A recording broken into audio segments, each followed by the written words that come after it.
Hey guys, Mindless Me here, playing around on Celestial Command, and figured that you guys might need a tutorial. There's not one currently in the game other than on the website. However, it just kind of tells you how to, and doesn't necessarily show you. And I am probably like a lot of you out there who kind of needs to see how things are done. So, figured I would kind of do a small tutorial. There's not much to it right now, so it won't be very big.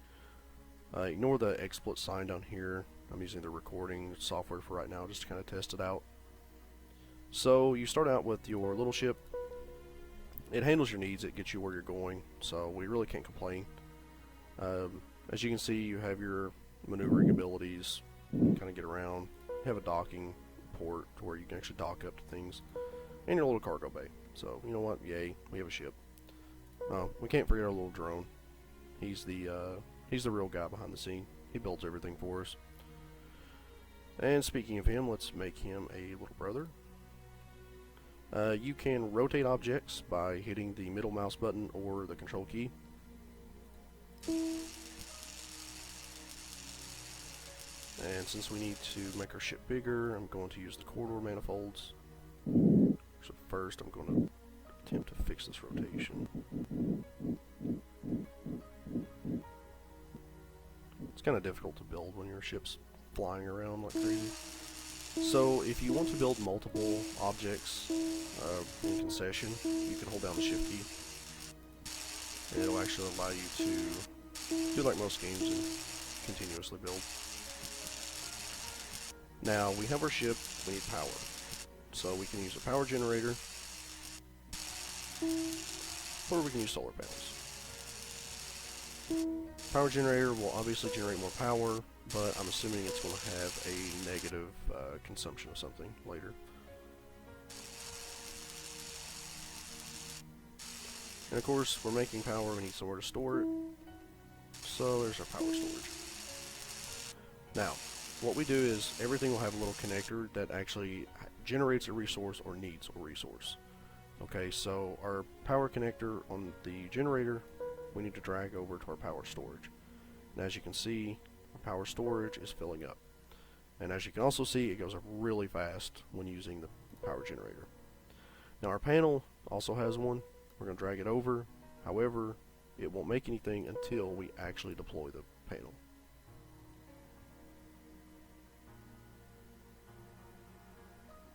And now that that is fully deployed, you can see that it's generating power to go in there as well. Now, that is going to handle your power generation needs. Of course, you know, you can kind of play with how much you need depending on the ship you have, everything like that. So, however, let's go on and do a turret, because your turrets are going to need power. Let's say this is a mining ship. Once the turret gets done, just go find one of the weapons, drop it on it.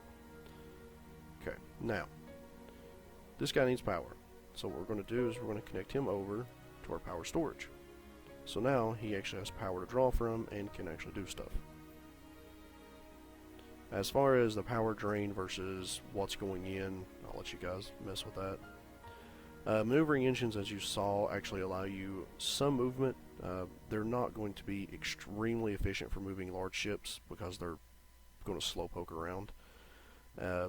But you have rocket engines as well that we can use while those are building. As you can see, the maneuvering engines do use the H2 tanks, and they have a little connector as well. So those will draw from the H2 reserves, as you can see up here. Each little tank has about 40 in it, and at this time is non-renewable, so you will either have to get something to put in them, or you'll have to build more. Now with these the actual thrusters, I can't talk today, you're going to have oxygen connectors and hydrogen connectors, which if the devs are looking at this, you need to fix a little typo there. The connector needs an R. So let's go ahead and build a few of those.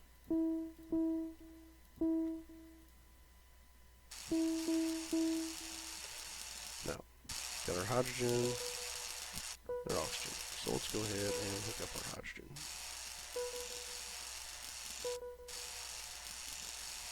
As you can see, it's not going to work until we hook up the hydrogen. Or wait, that's oxygen. Yep, oxygen. Now, we have movement.